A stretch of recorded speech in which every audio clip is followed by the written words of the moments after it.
If police know an assailant is intending to commit suicide by cop, shouldn't the cops get in trouble for assisting suicide?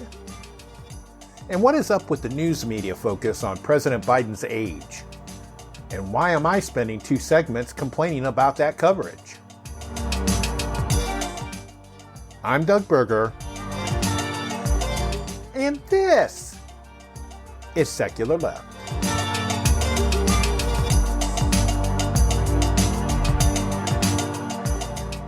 I have a love-hate relationship with the police. You know, it's a very tough job, very dangerous job that they have to do to protect the citizens out there.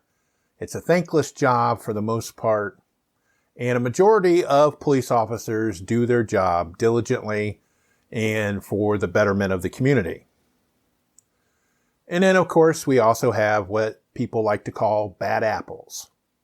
And these are police officers who should not be police officers because for whatever reason, they can't handle the job. It's too much for them. And usually it's because of some kind of God complex they have or power trip. I want to tell a story. Years ago, decades ago, one of the jobs I had, first jobs I had out of college, is I worked in risk management for a large grocery store concern. And what my job entailed is I would babysit certain stores in certain areas of town and watch for shoplifters. My job was to apprehend shoplifters, prevent theft. We also, if we caught an employee stealing, we dealt with that as well. But one of the stores that I worked at was in, for lack of a better word, a high crime area. And so they would hire special duty police officers. And these special duty police officers would be paid overtime wages from the store in order to protect the store because they had a gun. They were armed. Some stores would have unarmed security, that we called them rent-a-cops, even though they weren't cops. But this particular store had, at least at night, an armed off-duty police officer. And this guy was a trip and a half. And usually these guys that worked this extra overtime, they had the God complex, the power trips. They took the power trips. And I remember one time I went to stop a shoplifter, and I was, fat and pudgy and slow, and this guy ran on me and got away. And he ran out the store. Well, the off-duty officer was hanging out in the vestibule of the store. It saw the shoplifter run out and then saw me follow. So he gave chase as well, and he drew his weapon.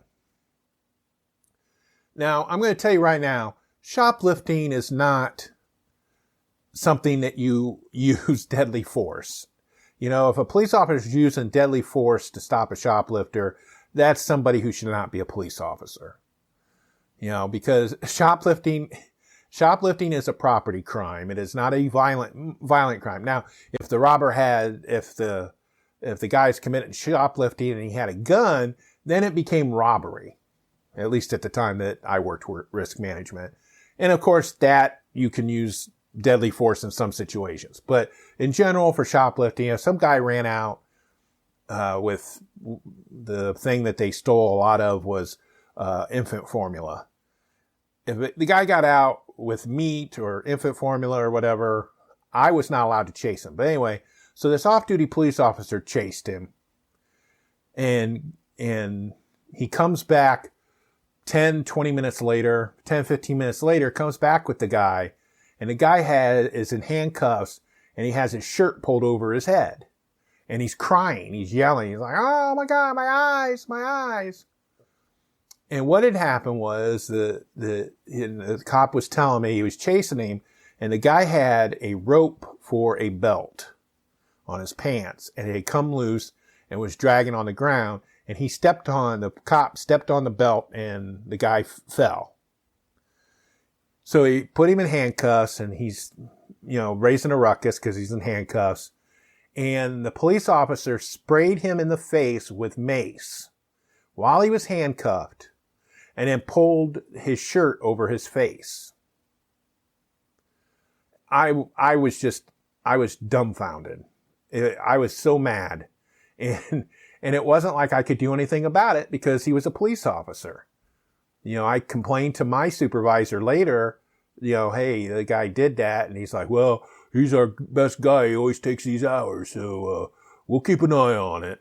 And nothing ever happened.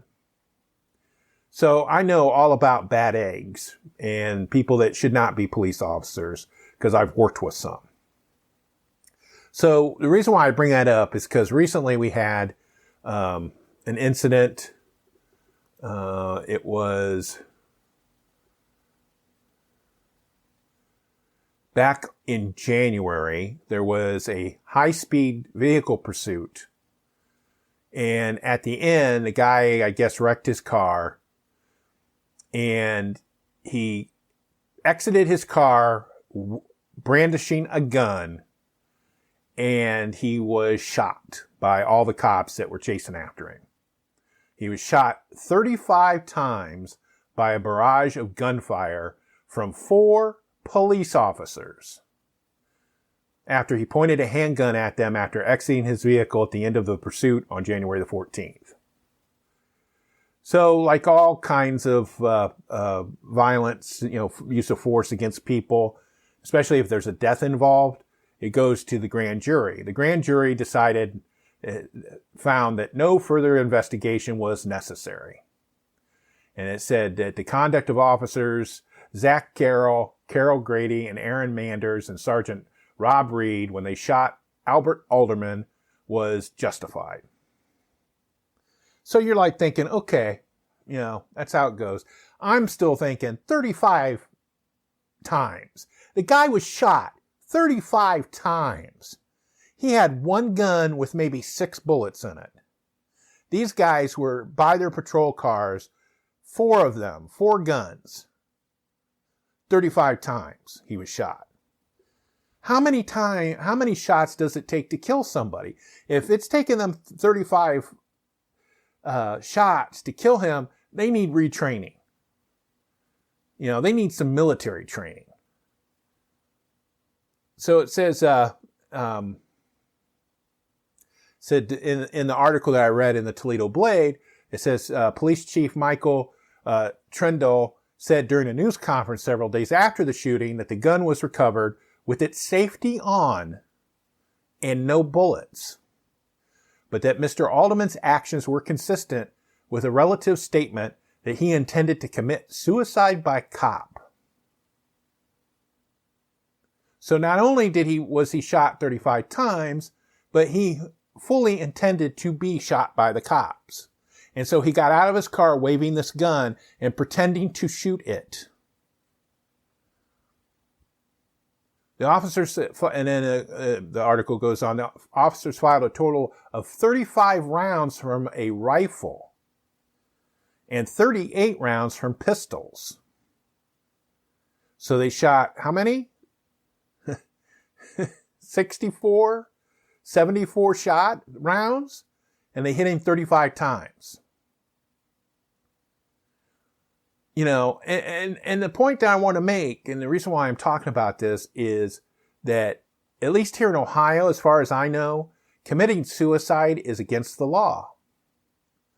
So if this gentleman, Mr. Alderman, was intending to commit suicide by cop, then aren't the police officers culpable of facilitating suicide?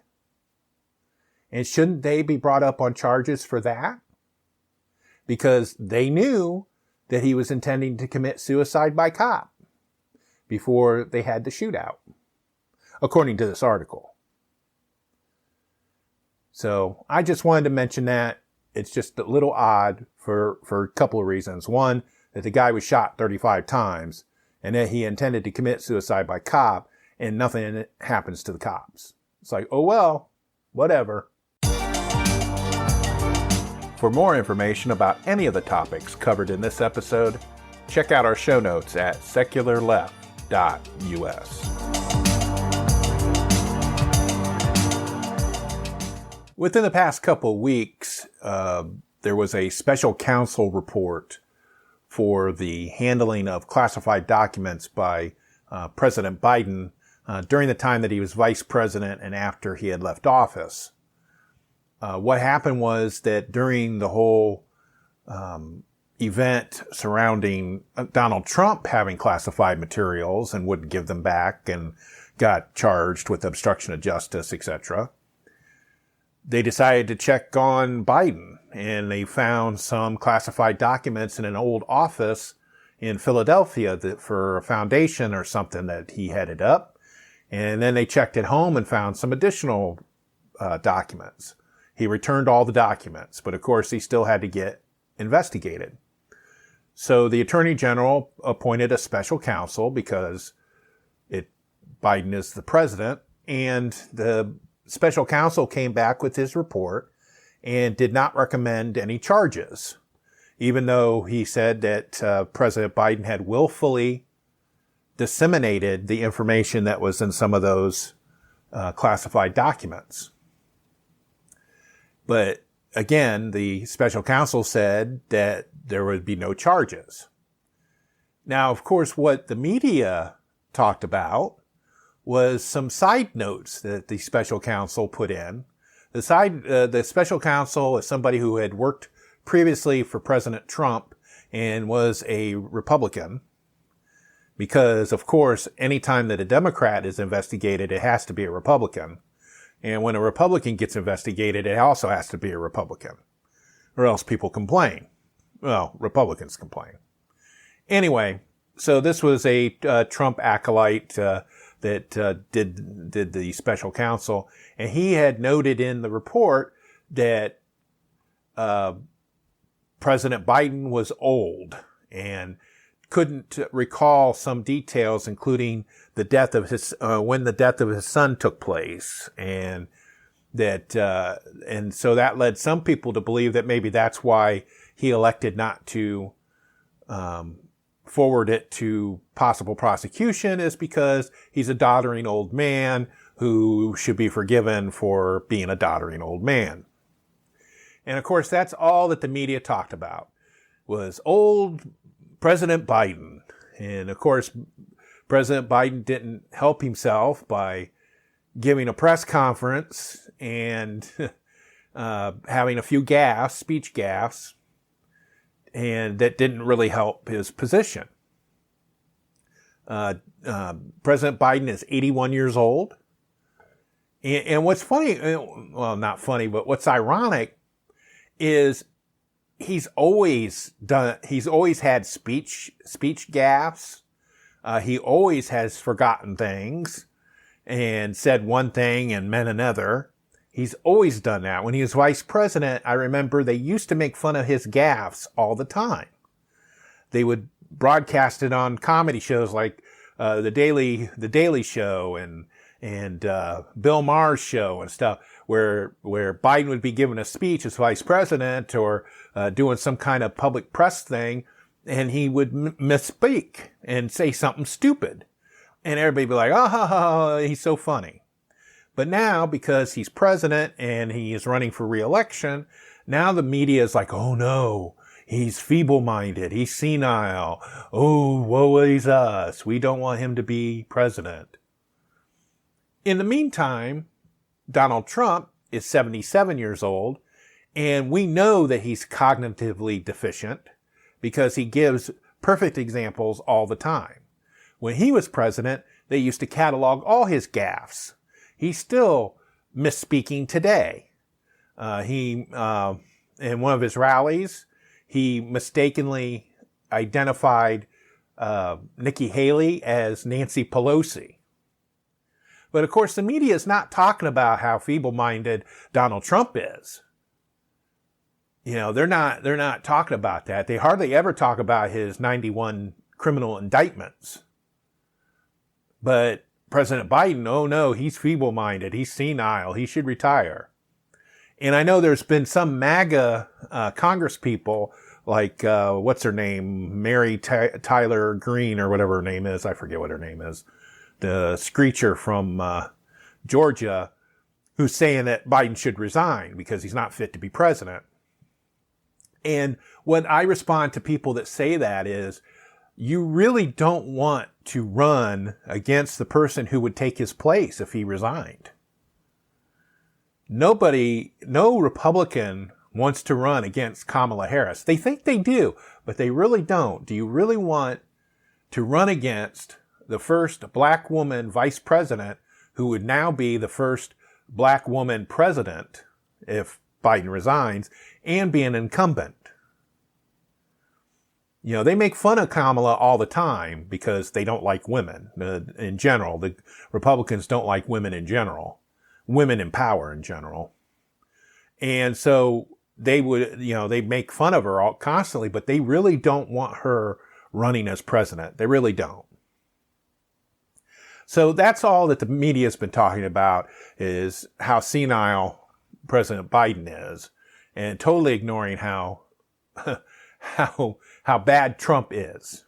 So they had Alexandria Ocasio-Cortez on with Jake Tapper on CNN, and she made a comment because Jake Tapper, of course, that's all he was talking about was the president's age and mental acuity, and he had asked her, AOC, if she would have any concerns about his age and whether or not he should be the nominee. And AOC rightly pointed out that the president is 81 and Trump is 77. And she said that they could have gone to high school together. And so she said, and what I know is who I'm going to choose is going to be one of the most successful presidents in modern history, while applauding the Biden administration's work on the Inflation Reduction Act and American Rescue Plan. Of course, you get this where people come out of the woodwork and start saying, well, they're both the same. Trump and Biden are both the same. The only people who believe that they're both the same is the media. And they're not, but they don't play it that way. They always play the Democrat in a negative light. Look what they did with Hillary and her emails. You know, she got sick. I remember she was going to some kind of campaign event and she became ill, and they had to help her to her car, and she had to cancel. And that was in the news for like 2 or 3 days. Like, what's wrong with Hillary? Is she sick? You know, and that's what the media does, is they're in the bag for the Republicans.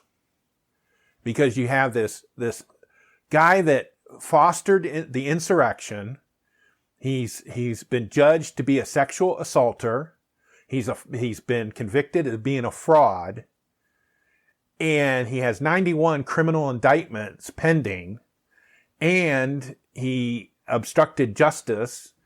And he wants to put people in camps and deport immigrants willy-nilly. And he praises Putin. And they're saying that Joe Biden, because of his age, shouldn't be president. You know, what world are we living in these days? I just don't understand it. The fact that the Republicans are fawning all over Putin. Reagan would be turning over in his grave right now if he knew that the Republicans were in the Putin fan club. And I think some voters are finally starting to catch on about the Republicans, that they can't govern. They don't know what they're doing. They're beholding on Trump. Trump doesn't want to govern. He just wants to be president because he can add it onto his resume and go around and thump his chest. He wants to be a modern day Mussolini. That's what or an Orban for modern people, the dictator of Hungary. That's what he wants to be. He wants people fawning all over him. And it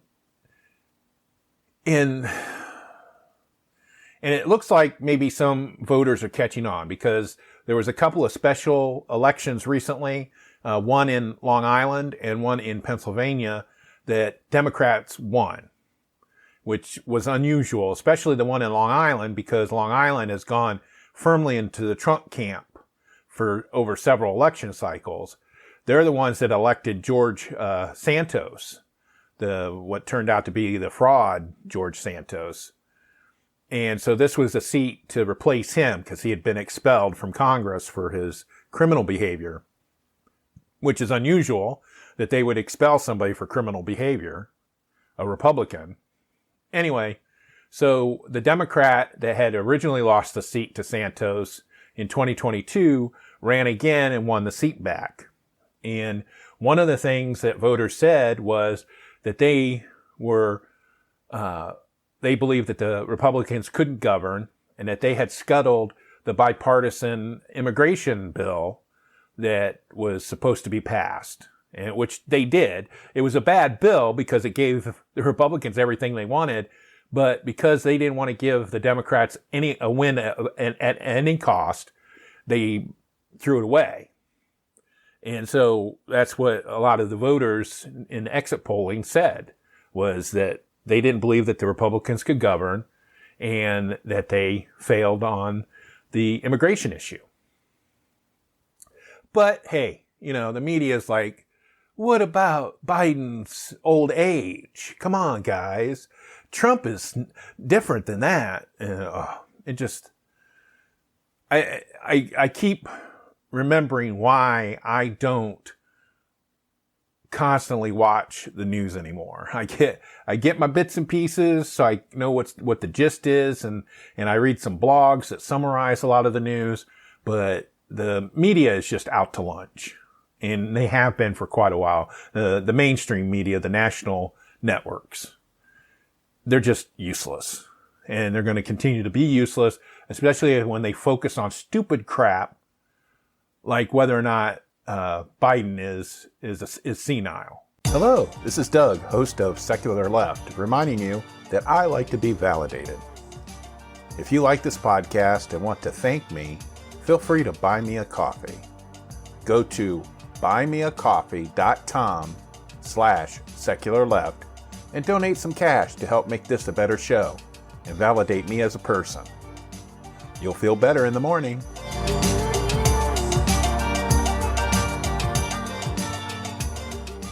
Now that the Super Bowl is finally over, we are starting to have our premiere weeks on our regular TV, where some of the new seasons are coming back. We had the writers and actor strikes during the summer, and those ended in the fall, and so they decided to move the TV season till after the Super Bowl, so in February, and there's going to be 13 episodes of different shows. In most shows, the ones I like, the Chicago shows, the Chicago Med, Fire, and Police, they started 2 or 3 weeks ago. And then the FBI's, which was another one I kind of like, they started up this week. Now, the one show return that I was really looking forward to was Jon Stewart. Former anchor of The Daily Show on Comedy Central.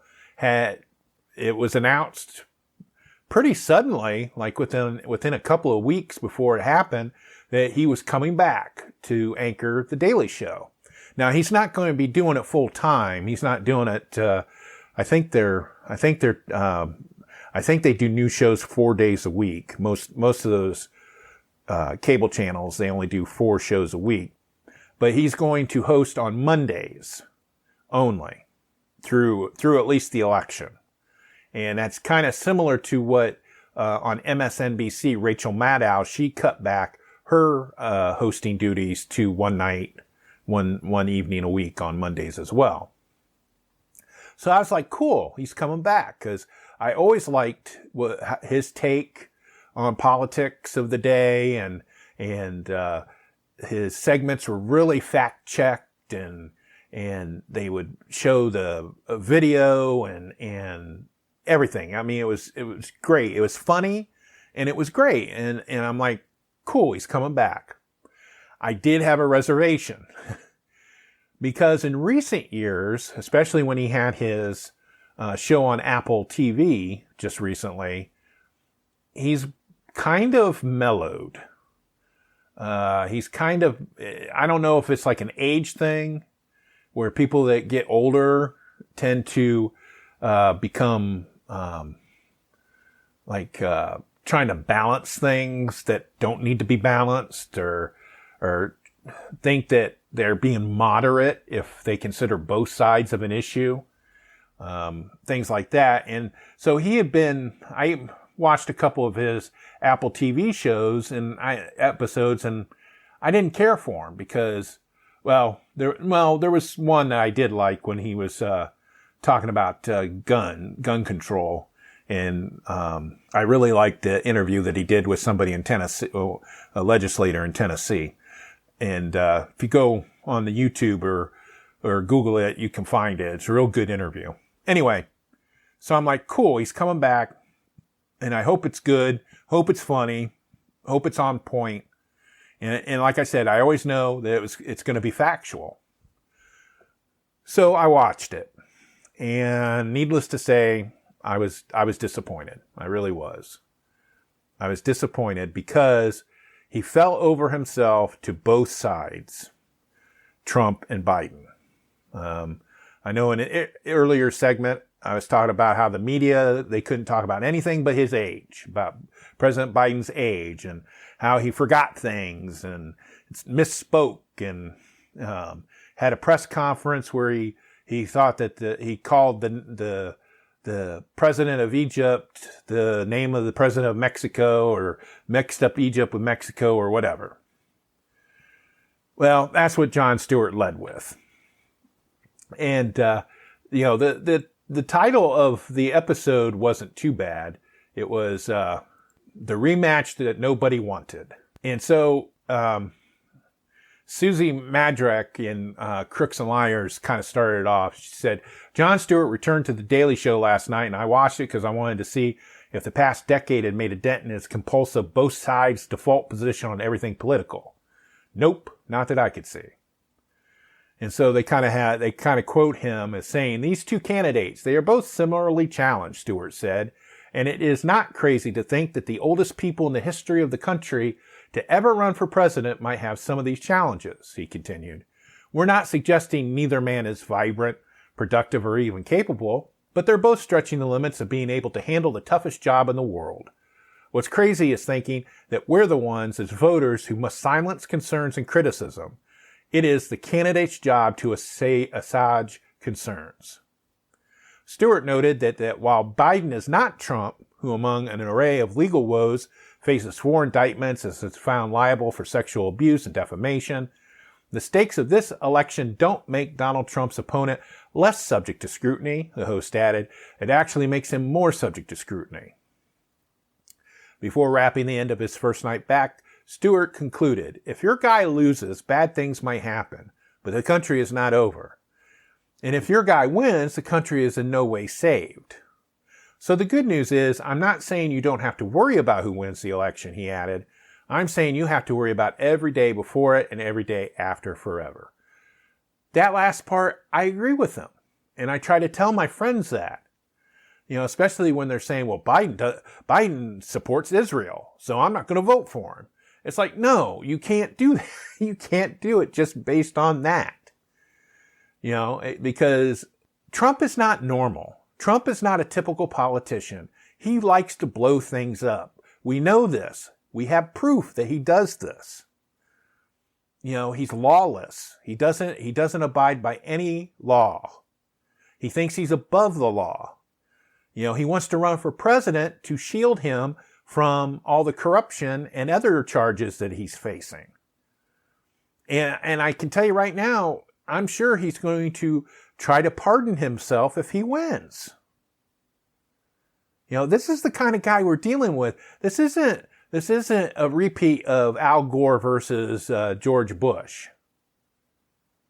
This is not, because at least because you knew that democracy wasn't in peril if either guy won, because they were both had the country's values at heart. Trump only believes in himself. He only does things for himself. he just recently endorsed his daughter-in-law to become the new Republican national chairperson because they want to do a co-chair people. And in her comment, she said, all of the party money is going to go to Trump's campaign, which means they're not going to give any money to anybody else, just to Trump. You know, that's what he does. That's what Trump does. It depends on what's in it for him. Screw the country, screw everybody else.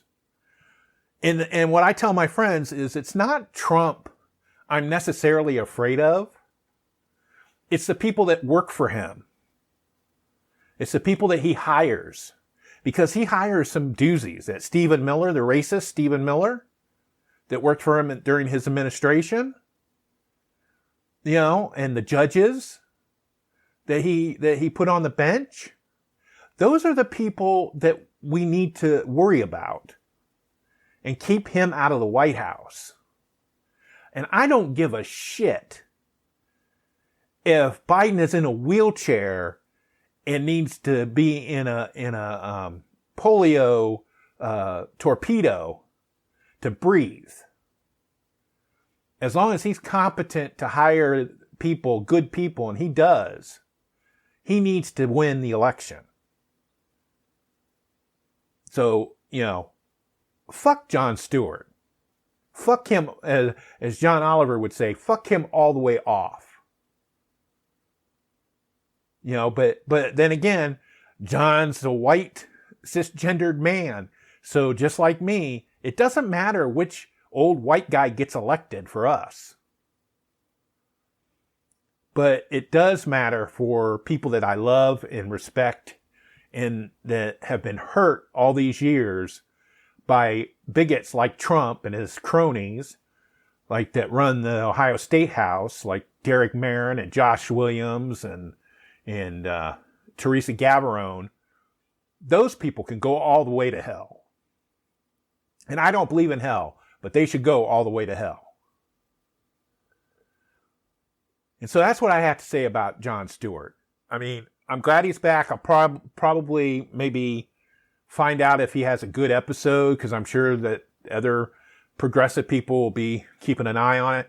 It's like why I don't watch Bill Maher anymore. Bill Maher is an asshole. He's a bigot, an anti-vaxxer. I don't watch him. I don't care how funny he is. He does, you know, he was better when he did his show on ABC before he got canned during the first Iraq War. And so, you know, I cannot watch The Daily Show. I haven't watched it in a while. And so I'm going to keep an eye out, and he's got to stop doing this. There's not going to be a kumbaya moment. You know, we're not all going to gather by the fire and sing kumbaya. And it's going to make this country whole. That is bullshit. You have to go to the ballot box. You have to vote. You have to support candidates that want to bring this country together. And it's not the Republicans. Nobody on the Republican side. It's not even a valid comparison. The Democrats have to keep coming in and cleaning up the Republican crap. They're the only ones that want to govern. They're the only ones that wanted to deal with immigration, even though that immigration bill, that bipartisan, quote unquote, bill that got torpedoed was bad. And some of my more progressive friends are like, dude, we can't vote for Biden because he hates the immigrant. It's like, no. Because look at the other hand. You know, you might have to wipe a little bit of crap off your hand if you vote for Biden and he gets elected. You're going to have to cut your whole hand off if Trump gets in office. And those of us that don't end up in a re-education camp, and people are like, oh, that's hyperbole, Doug. Well, this guy, Trump, man, he admires Putin. He admires Oban. He admires the dictator of Turkey. He admires all these dictators and strong people. And that's what those people do. is people disappear. People get put into camps. And so enough of this both side bullshit. This no labels. We got to bring the divisiveness down. Well, it's not our fault. It's not the progressive side that is causing the divisiveness in this country. It's the racist bigots like Trump and his cronies. They're the ones that need to go straight to hell, all the way to hell, and don't pass go, and don't collect $200. Thank you for listening to this episode. You can check out more information, including links to sources used, in our show notes on our website at secularleft.us. Secular Left is hosted, written, and produced by Doug Berger, and he is solely responsible for the content.